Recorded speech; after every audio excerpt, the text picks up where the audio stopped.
Hi, welcome back to National Poetry Month 2021. And tonight, eventually, will be book two of Paradise Regained. Before I get into that, I thought I should probably start with a lot of the really important preamble stuff that I completely left out last night. Starting with the most basic, which is some publication history about A Paradise Regained and what we can expect to see over the course of the four books in this particular poem. So it was first published in 1671 along with Samson Agonistes, and whereas Paradise Lost presented to us a depiction of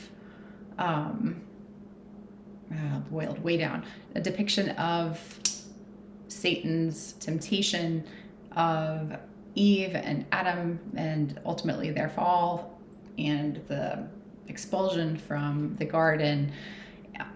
In Paradise Regained, we have basically a positive parallel to that, and focus our attention on Satan tempting the Son of God, born into human form as Jesus. Eventually, like in book two, we'll see, I think,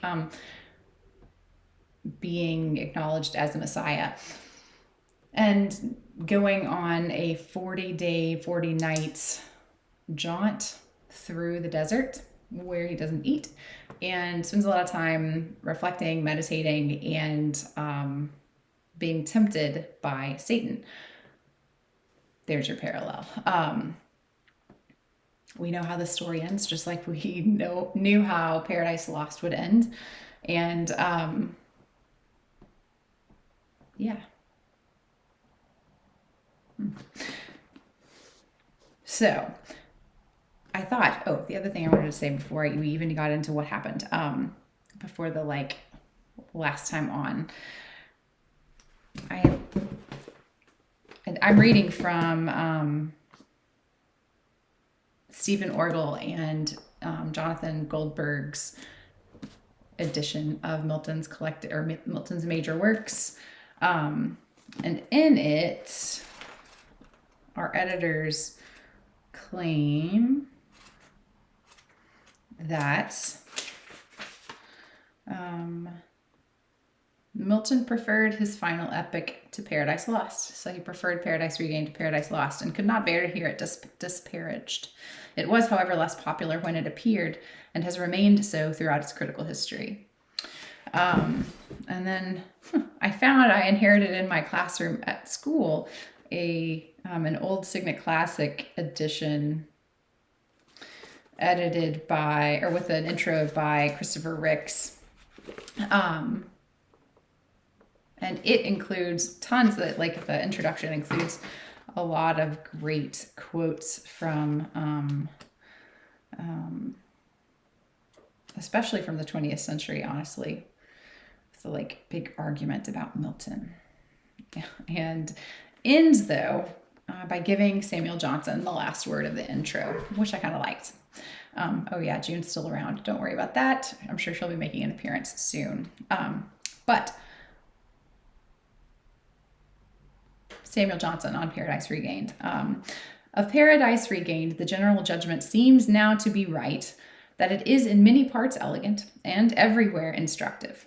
It was not to be supposed that the writer of Paradise Lost could ever write without great effusions of fancy and exalted precepts of wisdom.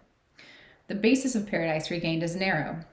A dialogue without action can never please like a union of the narrative and dramatic powers. Had this poem been written not by Milton but by some imitator, it would have claimed and received universal praise. Very standard cutting Johnsonian pseudo compliment. Anyway, I thought that would be a good way to jump into the previously on moment of this little warm up before we get into book two. So in book one, we've got an invocation again, the first almost 20 lines, similar to the invocation that we had at the beginning of Paradise Lost. I thought it might be useful to illustrate some of the things that Johnson explained by going back to the Paradise Lost epic invocation at the beginning, and then rereading the invocation for the first book. I thought it would be a good object lesson.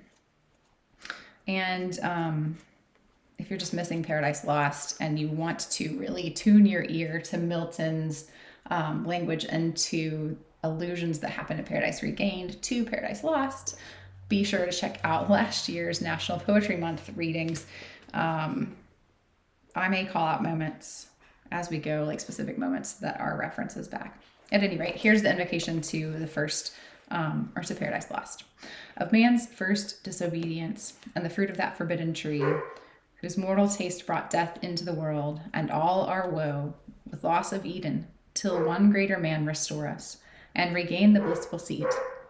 Sing, heavenly muse, and that on the secret top of Oreb or of Sinai didst inspire that shepherd who first taught the chosen seed in the beginning how the heavens and earth rose out of chaos. Or if Sion hill delight thee more, and Silo's brook that flowed fast by the oracle of God, I thence invoke thy aid to my adventurous song, that with no middle flight intends to soar above the Aeonian mount, while it pursues things unattempted yet in prose or rhyme.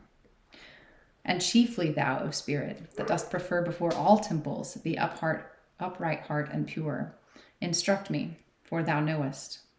Thou from the first wast present, and with mighty wings outspread, dove-like sattest brooding on the vast abyss, and madest it pregnant. What in me is dark, illumine. What is low, raise and support, that to the height of this great argument I may assert eternal providence and justify the ways of God to men. So that's the first epic invocation at the beginning of Paradise Lost. And here, just to like jog your memory, is the very beginning of the first book of Paradise Regained.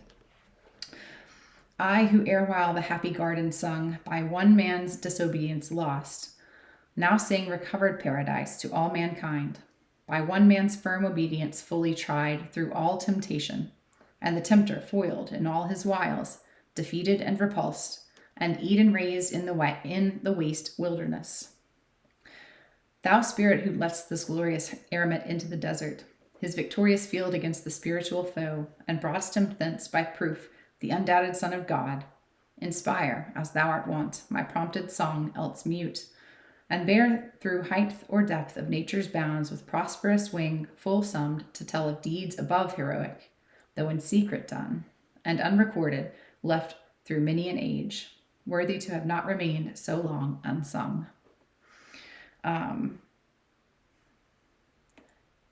Johnson's little jab of Paradise Regained sounds like Milton imitating Milton. If we didn't know it was Milton, we'd be like, oh, this is good. But in the wake of basically everything else, it leaves a little bit lacking. And that's how I felt after I finished reading yesterday, honestly. But what we have here, like he said, or like I said earlier, it is really narrow. And like Johnson said, it is more back and forth between two individuals mostly, without a great deal of the drama, really, of Paradise Lost. It's a much more local kind of, a much more local scene. And I don't know, I haven't read it all. Like I said yesterday, I'm doing only things that I just haven't read before this month. But so far, I don't feel particularly concerned that somehow Satan might win. I don't anticipate really being surprised at how the Son of God ends up not being tempted. I don't know. I just don't see Satan being particularly persuasive. But maybe I'm wrong. We'll see. So right, in the first book, remember, we had the invocation. And then our poet, speaker, narrator took us to the scene of the River of Jordan, where John the Baptist was proclaiming the coming of the Messiah and baptizing people to prepare them for him, prepare them to receive the good news that the Messiah had arrived. And we get the first, I think, of three tellings of what happens then when Jesus comes to John the Baptist and asks him to baptize him. This iteration, on him baptized, heaven opened, and in likeness of a dove the Spirit descended, while the Father's voice from heaven pronounced him his beloved Son. And that moment, just sort of like in Paradise Lost, when the moment that the Father proclaims the Son his Son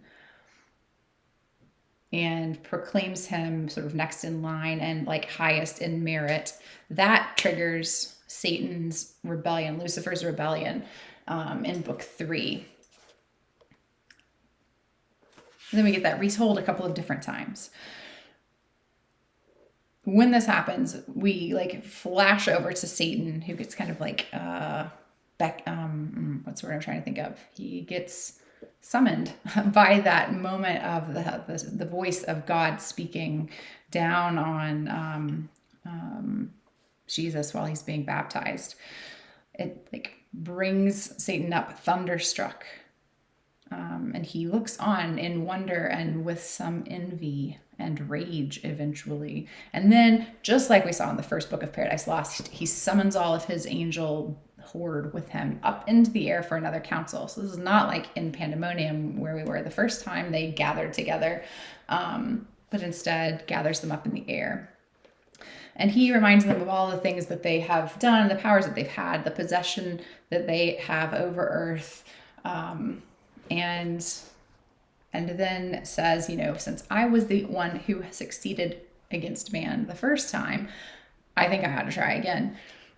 Unlike in Paradise Lost, when we had books, like a book and a half of fallen angels debating and hearing propositions from one another. Unlike in Paradise Regained, instantly everybody basically agrees. Satan has confessed that he has been dreading the return of the seed of Eve, who is going to defeat him. And he lets his crew know while they're at council that he is worried that this is that moment. And it's like, in the biblical retelling, I bring you good tidings of great joy. In Paradise Regained, book 1, it's like, I bring you really sad or scary tidings of terror. So you better throw all of your trust and power behind me so I can try to take down this threat. If it's at all possible, I'm the person to do it.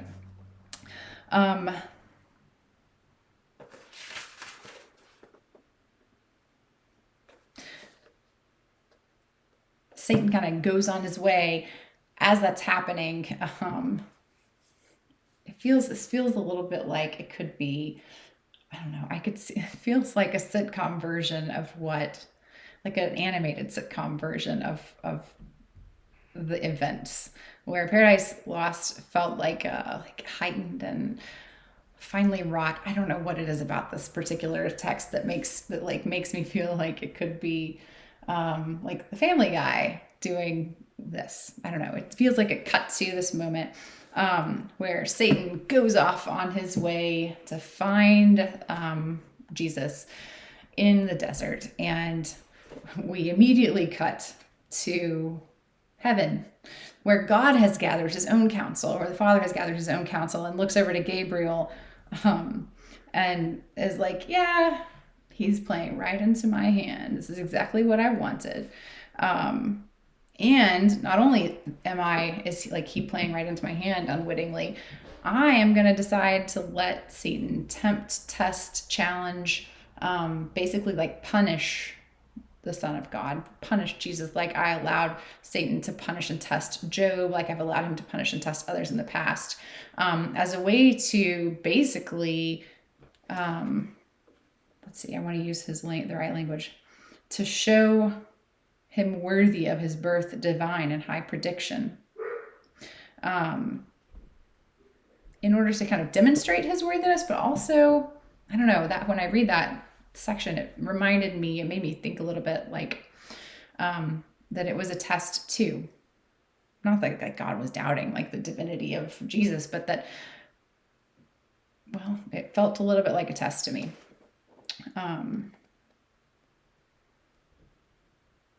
We have this really fascinating moment around line 150 where we have Milton imagining I think it's really cool. We have Milton imagining a world of like superior humans born only of female seed, and it makes me think about his I don't know. It makes me think about his like vitalism and his like materialism.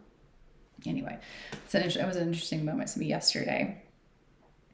And then we basically get the Father explaining to Gabriel and to all the other hosts of angels what his plan is. And fascinating again, he does this so that all the angels and ethereal powers, they now and men hereafter may discern from what consummate virtue I have chose this perfect man, right? By merit called my son, again, like calling back to that moment in Book 3 of Paradise Lost, to earn salvation for the sons of men. So it's like he's having all the angelic host and frankly all of the fallen angelic host like tune their vision onto this test, this like big showdown between Jesus and Satan, as a way to demonstrate God's, the Father's might and his power and control and how all-encompassing it is. So far, that has been a lot clearer as a message than it was in Paradise Lost. We'll see if that continues. Okay, so meanwhile, we kind of pan our camera. It's a very Miltonic move, or like Milton-esque move. We pan our camera back to the Son of God in the aftermath of his baptism, basically just thinking to himself, like I imagine like pacing and reflecting, thinking about what he learned about himself. This is, I think, my favorite moment of this first book, but thinking about what he learned about himself, like what was revealed to him in the moment of the baptism. He tells us that like Mary had told him, his mother had told him, after she had seen and discerned, Milton uses the word discern a lot, but after she had discerned in him that he had this higher level of discernment and knowledge and understanding than he should have had for his age, she realized she needed to just tell him that he is not like all the other kids, basically, that he's the Son of God. And it's going to be his job to, let's see, what does she say? It's going to be his job to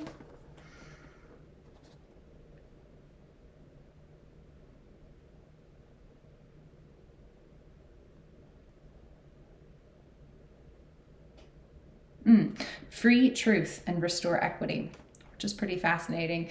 When he hears this,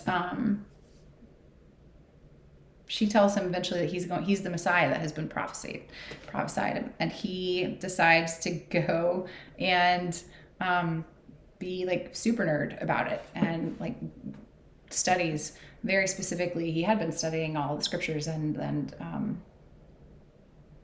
the sacred texts, but he uses this time now to go to all of the texts we have by all of the like thinkers, go to the scriptures and try to figure out what it means to be the Messiah, and how, like, what his little building block in all of this big story is, how he could know it to be true, how others will know it to be true, and how he fits into the different steps of this whole process.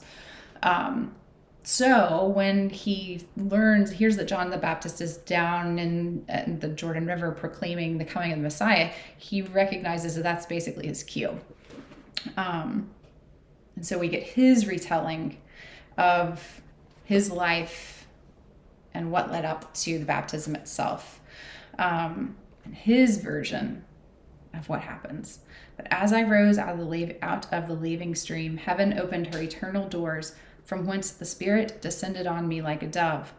And last, the sum of all, my Father's voice, audibly heard from heaven, pronounced me his beloved Son, in whom alone he was well pleased. This is the moment where he knows it's cue. It's his time. By which I knew this time now full, that I no more should live obscure, but openly begin, as best becomes the authority which I derive from heaven. And now, so he was retelling, and now by some strong motion, I'm led into this wilderness. To what intent I learn not yet. Perhaps I need not know. For what concerns my knowledge, God reveals. That takes us up to the moment when he goes into the wilderness and begins this like 40 days and nights of fasting, and the temptations from Satan begin. And within this, I got these moments of like Hercules doing his first tests before he becomes really like empowered, and like ridiculous Disney version of Hercules. All seriousness that I may have had as some scholar or reader is probably out the window now that I've like pulled in Family Guy and Disney's Hercules. But whatever. This is the vibe I'm getting from this version of Milton. Because basically, while he's in the wilderness, he comes upon this guy, this old man, who looks like he could be a shepherd looking for a lost ewe. He looks like he could be the kind of person like trying to gather wood to make a fire to try to stay warm. For a minute, he watches him closely, and then for a minute, Satan pretends to be this figure that he has disguised himself as. Eventually, Jesus is like, "Yeah, dude, I know it's you." The disguise goes away, and they just kind of talk to one another like equals-ish. They talk to one another. Satan explains or tries to persuade Jesus that that his role in the world is not as bad as the stories make it out to be, not as bad also as we know he felt it to be if we've read Paradise Lost. Satan gives Jesus, kind of bears witness to Jesus about the events that led him to that point in his history. He tells about the rebellion in heaven. He claims that though he got put into hell by the Son of God, who in Christian theology, Jesus is the human-born iteration of. So we got this weird moment where like Satan is telling the human version of the Son of God about things that the Son of God did before he took human form to Satan to set all of this stuff in motion. But you've got Satan's retelling of that. Satan basically says like, hey, like though I got put into hell originally, basically I've been able to go wherever I wanted to go and like rule earth. I even have been given jobs by God himself. I haven't even been shut off from the voice of God. I have been doing good work. And I don't hate humans. I'm not out to get them. In fact, I help them when I can. And I am still like curious, fascinated, and can appreciate like grace and glory. So let's just hang out a little bit. To my ears, that wasn't completely wrong. But when Jesus responds, it's clear that he has bought none of this. And he explains how everything that Satan has just described was all at the pleasure, basically, of God, working to the ends that God had wanted him to, or that God had wanted to accomplish from the beginning. At any rate, eventually, Satan says, if you're so hungry, you need to why don't you just turn these rocks into bread? Then not only will you feed yourself, you'll also feed people who don't have enough food.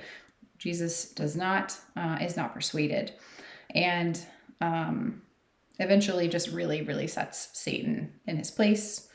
We've got this great line of verbs. I love them so much. Deposed, ejected, emptied, gazed, unpitied, shunned, a spectacle of ruin or of scorn to all the host of heaven.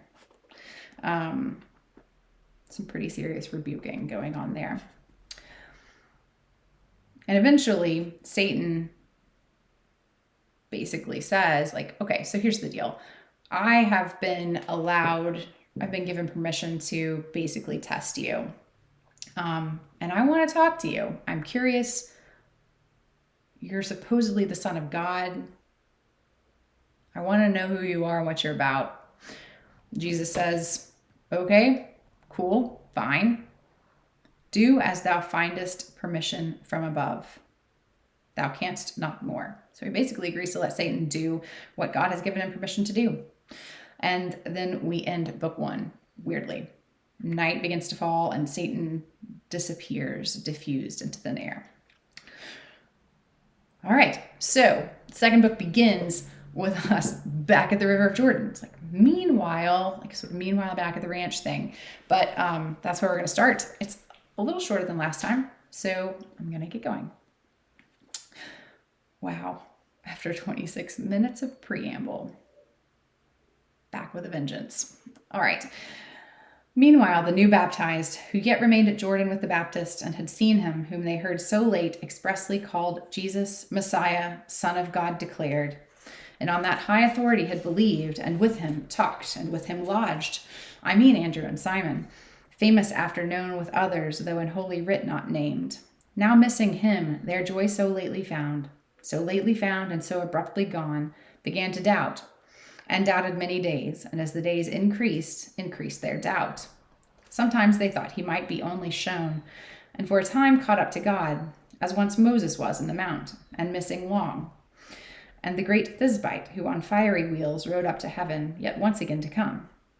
Therefore, as those young prophets then with care sought lost Elijah, so in each place, these nigh to Bethabara, in Jericho, the city of palms, Anon and Salem old, Machaerus, and each town or city walled on this side the broad lake Gennesaret, or in Perea, but returned in vain. Then on the bank of Jordan, by a creek, where winds with reeds and osiers whispering play, plain fishermen, no greater men them call, close in a cottage low together, got their unexpected loss, and plaints outbreathed. Alas, from what high hope to what relapse unlooked for are we fallen. Our eyes beheld Messiah certainly now come, so long expected of our fathers. We have heard his words, his wisdom full of grace and truth. Now, for sure deliverance is at hand. The kingdom shall to Israel be restored. Thus we've rejoiced, but soon our joy is turned into perplexity and new amaze. For whither is he gone? What accident hath rapt him from us? Will he now retire after appearance and again prolong our expectation? God of Israel, send thy Messiah forth. The time is come. Behold the kings of the earth, how they oppress thy chosen, to what height their power unjust they have exalted, and behind them cast all fear of thee. Arise and vindicate thy glory. Free thy people from their yoke. But let us wait. Thus far he hath performed, sent his anointed, and to us revealed him by his great prophet, pointed at and shown in public, and with him we have conversed. Let us be glad of this, and all our fears lay on his providence. He will not fail, nor will withdraw him now, nor will recall, mock us with his blessed sight, then snatch him thence. Soon we shall see our hope, our joy return. You hear June toenails scraping. Thus they out of their plaints new hope resumed, to find whom at the first they found unsought. But to his mother Mary, when she saw others return from baptism, not her son, nor left at Jordan, tidings from him none. Within her breast, though calm, her breast, though pure, motherly cares and fears got head, and raised some troubled thoughts, which she in sighs thus clad. Oh, what avails me now that honor high to have conceived of God, or that salute, hail, highly favored, among women blessed, while I to sorrows am no less advanced, and fears as eminent, above the lot of other women, by the birth I bore, in such a season born, when scarce a shed could be obtained to shelter him or me from the bleak air. A stable was our warmth, a manger his. yet soon enforced to fly thence into Egypt, till the murderous king were dead, who sought his life, and missing, filled with infant blood the streets of Bethlehem. From Egypt home returned, in Nazareth hath been our dwelling many years, his life private, unactive, calm, contemplative, little suspicious to any king. But now, full grown to man, acknowledged, as I hear, by John the Baptist, and in public shown, son owned from heaven by his Father's voice. I looked for some great change. To honor? No, but trouble, as old Simeon plain foretold, that to the fall and rising he should be of many in Israel, and to a sign spoken against, that through my very soul a sword shall pierce. This is my favored lot, my exaltation, to afflictions high. Afflicted I may be, it seems, and blessed. I will not argue that, nor will repine. But where delays he now? Some great intent conceals him. When 12 years he scarce had seen, I lost him, but so found, as well I saw, he could not lose himself, but went about his Father's business. What he meant I mused, since understand. Much more his absence now, thus long to some great purpose he obscures. But I to wait with patience am inured. My heart hath been a storehouse long of things and sayings laid up, portending strange events. Thus Mary pondering oft, and oft to mind recalling what remarkably had passed since first her salutation heard, with thoughts meekly composed, awaited the fulfilling. The while her son tracing the desert wild, soul but with holiest meditations fed, into himself descended, and at once all his great work to come before him set. How to begin, how to accomplish best his end of being on earth and mission high. For Satan, with sly preface to return, had left him vacant, and with speed was gone up to the middle region of thick air, where all his potentates in council sat. There, without sign of boast or sign of joy, solicitous and blank, he thus began. Princes, heaven's ancient sons, ethereal thrones, demonian spirits now, from the element each of his region allotted, rightly are called, powers of fire, air, water, and earth beneath. So may we hold our place and these mild seats without new trouble. Since an enemy is risen to invade us, who no less threatens than our expulsion down to hell. I, as I undertook, and with the vote consenting in full frequence was empowered, have found him, viewed him, tasted him, but find far other labor to be undergone than when I dealt with Adam first of men, though Adam by his wife's allurement fell. However, to this man inferior far, if he be man by mother's side at least, with more than human gifts from heaven adorned, perfections absolute, graces divine, and amplitude of mind to greatest deeds. Therefore, I am returned, lest confidence of my success with Eve in paradise deceive ye to persuasion oversure of like succeeding here. I summon all, rather to be in readiness, with hand or counsel to assist, lest I who erst thought none my equal, now be overmatched. So spake the old serpent doubting, and from all with clamor was assured their utmost aid at his command. When from amidst them rose Belial, the dissolutest spirit that fell, the sensualist, and after Asmodai, the fleshliest incubus, and thus advised. Dissolutest, sensualist, and fleshliest.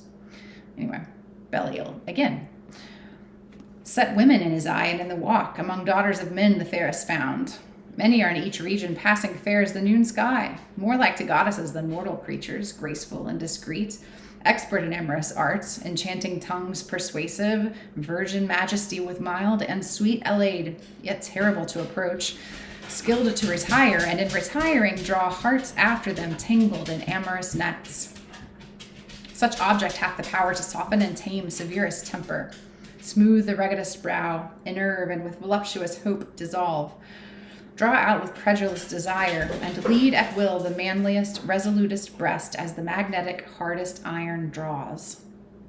Women, when nothing else, beguiled the heart of wisest Solomon, and made him build, and made him bow to the gods of his wives. To whom quick answer Satan thus returned: Belial, in much uneven scale thou weighest all others by thyself. Because of old thou thyself dotest on womankind, admiring their shape, their color, and attractive grace. None are, thou thinkest, but taken with such toys. Before the flood, thou with thy lusty crew, false-titled sons of God, roaming the earth, cast wanton eyes on the daughters of men, and coupled with them, and begot a race.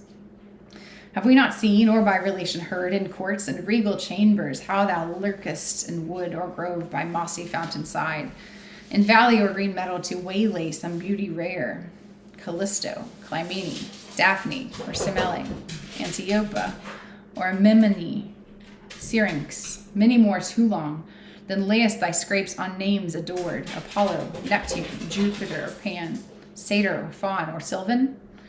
But these haunts delight not all. Among the sons of men, how many have with a smile made small account of beauty and her lures, easily scorned all her assaults, on worthier things intent? Remember that Pelion, conqueror, a youth, how all the beauties of the East he slightly viewed and slightly overpassed? How he surnamed of Africa, dismissed in his prime youth the fair Iberian maid. For Solomon he lived at ease and full of honor, wealth, high fare, aimed not beyond higher design than to enjoy his state. Thence to the bait of women lay exposed. But he whom we attempt is wiser far than Solomon, of more exalted mind, made and set wholly on the accomplishment of greatest things. What woman will you find, though of this age the wonder and the fame, on whom his leisure will vouchsafe an eye of fond desire? Or should she confident, a sitting queen adorned on beauty's throne, descend with all her winning charms begirt to enamor, as the zone of Venus once wrought that effect on Jove, so fables tell? How would one look from his majestic brow, seated as on the top of virtue's hill, discountenance her despised, and put to rout all her array? Her female pride deject, or turn to reverent awe, for beauty stands in the admiration only of weak minds led captive. Cease to admire, and all her plumes fall flat and shrink into a trivial toy, at every sudden slighting quite abashed. Therefore with manlier objects we must try his constancy, with such as have more show of worth, of honor, glory, and popular praise, rocks whereon greatest men have oftest wrecked, or that which only seems to satisfy lawful desires of nature, not beyond. And now I know he hungers where no food is to be found, in the wide wilderness. The rest commit to me. I shall let pass no advantage, and his strength as oft assay. He ceased, and heard their grant in loud acclaim. Then forthwith to him takes a chosen band of spirits, likest to himself in guile, to be at hand, and at his beck appear, if cause were to unfold some active scene of various persons, each to know his part. Then to the desert takes with these his flight, where still from shade to shade the Son of God, after 40 days fasting, had remained, now hungering first, and to himself thus said: Where will this end? 4 times 10 days I have passed wandering this woody maze, and human food nor tasted nor had appetite. That fast to virtue I impute not, nor account part of what I suffer here. If nature need not, or God support nature without repast, though needing, what praise is it to endure? It sounds a lot like book 3 of Paradise Lost, except the Father was speaking about free will, etc. At any rate, but now I feel hunger, which declares nature hath need of what she asks. Yet God can satisfy that need some other way, though hunger still remain. Without this body's wasting, I content me, and from the sting of famine fear no harm, nor mind it, fed with better thoughts that feed me hungering more to do my Father's will. It was the hour of night when thus the son communed in silent walk, then laid him down under the hospitable covert nigh of trees thick interwoven. There he slept and dreamed, as appetite is wont to dream, of meats and drinks, nature's refreshment sweet. Alas, how simple to these cates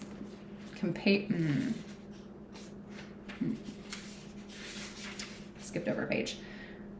There he slept and dreamed, as appetite is wont to dream, of meats and drinks, nature's refreshment sweet. Him thought he by the brook of Cherith stood, and saw the ravens with their horny beaks, food to Elijah bringing even and morn, though ravenous, taught to abstain from what they brought. He saw the prophet also, how he fled into the desert, and how there he slept under a juniper.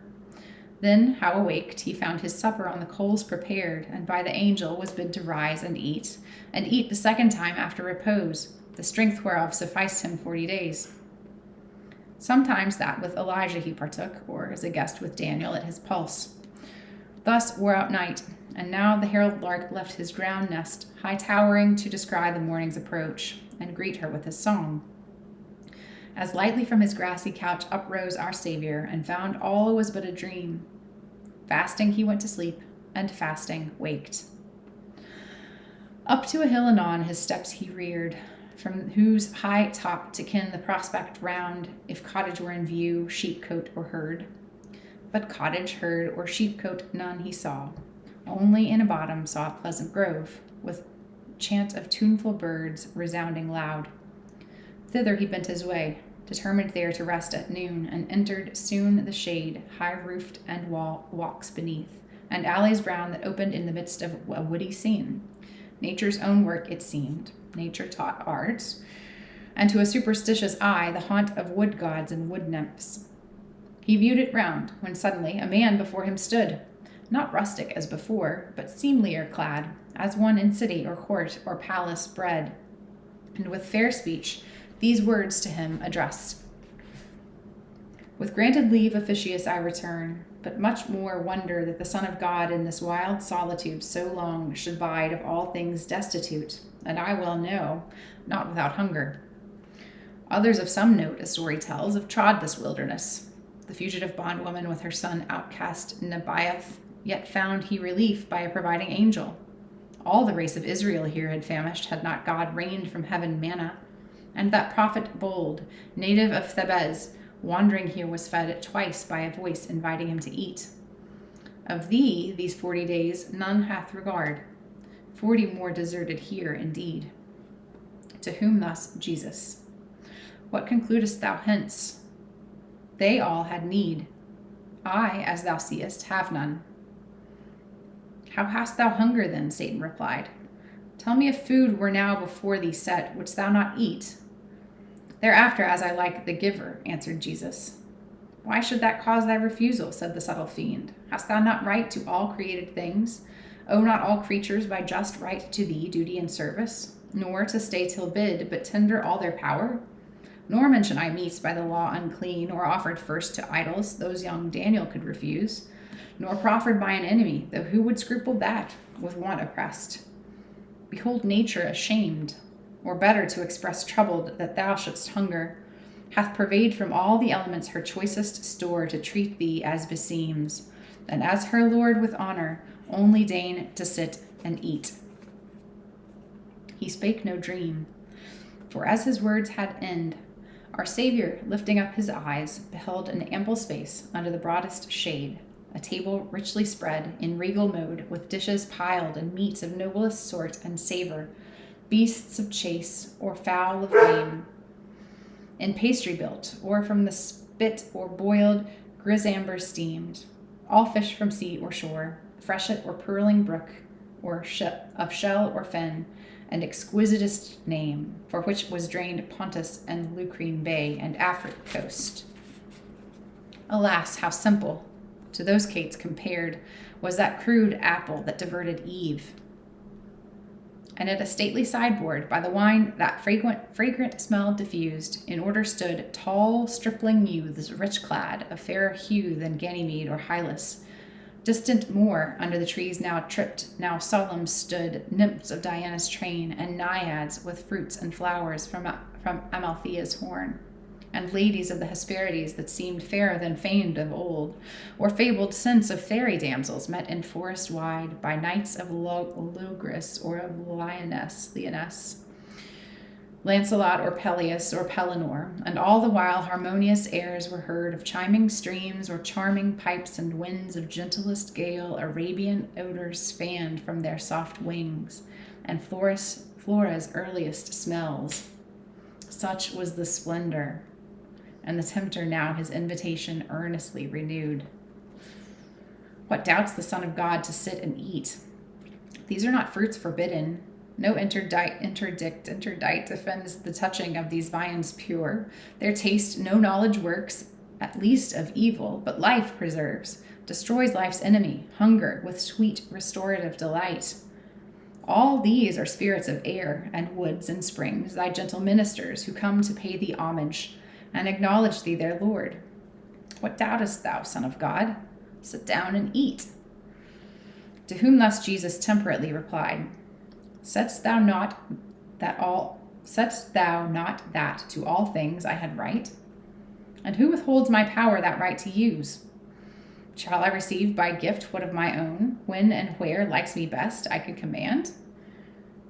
I can and will, doubt not, as soon as thou command a table in this wilderness, and call swift flights of angels, ministrant, arrayed in glory on my cup to attend. Why shouldst thou then obtrude this diligence in vain, where no acceptance it can find? And with my hunger, what hast thou to do? Thy pompous delicacies I contemn, and count thy specious gifts no gifts, but guiles. To whom thus answered Satan, malcontent, that I have also power to give, thou seest. If of that power I bring thee voluntary, what I might have bestowed on whom I pleased, and rather opportunely in this place chose to impart to thy apparent need, why shouldst thou not accept it? But I see what I can do or offer is suspect. Of these things others quickly will dispose, whose pains have earned the far-fet spoil. With that, both table and provision vanish quite, with the sound of harpies' wings and talons heard.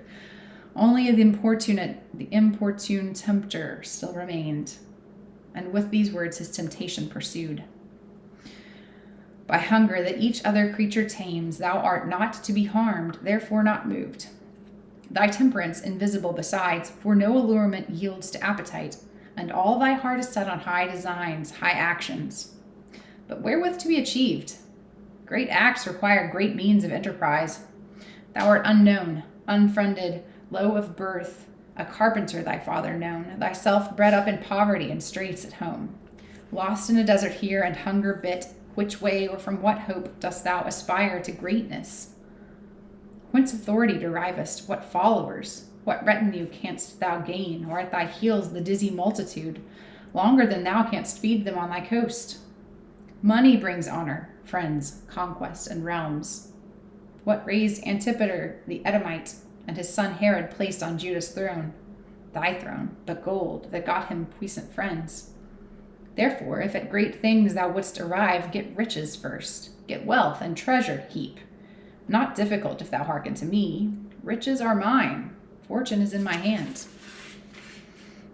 They whom I favor thrive in wealth amain, while virtue, valor, wisdom sit in want. To whom thus Jesus patiently replied, Yet wealth without these three is impotent, to gain dominion or to keep it gained. Witness those ancient empires of the earth, in height of all their flowing wealth dissolved.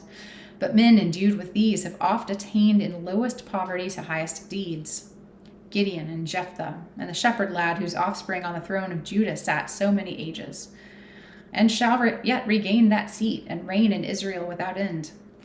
Among the heathen, for throughout the world to me is not unknown what hath been done worthy of memorial. Canst thou not remember Quintius, Fabricius, Curius, Regulus? For I esteem those names of men so poor, who could do mighty things, and could contemn riches, though offered from the hand of kings. And what in me seems wanting, but that I may also in this poverty as soon accomplish what they did, perhaps, and more? Extol not riches then, the toil of fools, the wise man's cumbrance, if not snare, more apt to slacken virtue and abate her edge than prompt her to do aught may merit praise. What if with like aversion I reject riches and realms? Yet not for that a crown, golden in show, is but a wreath of thorns, brings dangers, troubles, cares, and sleepless nights to him who wears the regal diadem, when on his shoulders each man's burden lies. For therein stands the office of a king, his honor, virtue, merit, and chief praise, that for the public all the weight he bears. Yet he who reigns within himself and rules passions, desires, and fears is more a king, which every wise and virtuous man attains, and who attains not, ill aspires to rule cities of men or headstrong multitudes, subject himself to anarchy within, or lawless passions in him which he serves. But to guide nations in the way of truth by saving doctrine, and from error lead to know, and knowing worship God aright, is yet more kingly. This attracts the soul, governs the inner man, the nobler part, that other o'er the body only reigns, and oft by force, which to a generous mind so reigning can be no sincere delight. Besides, to give a kingdom hath been thought greater and nobler done, and to lay down far more magnanimous than to assume. Riches are needless then, both for themselves and for thy reason why they should be sought. To gain a scepter, oftest better missed. Okay, that is Paradise Regained, Book 2. I don't know about you, but as I was reading, I definitely was more persuaded by Satan's speeches. He definitely has the better lines, the more poetic lines, I suppose. All of that assonance and sibilance in his speech describing all of the food at the table. Anyway, obviously the Son of God didn't fall for the ploy. And we're on to Book 3. More tomorrow.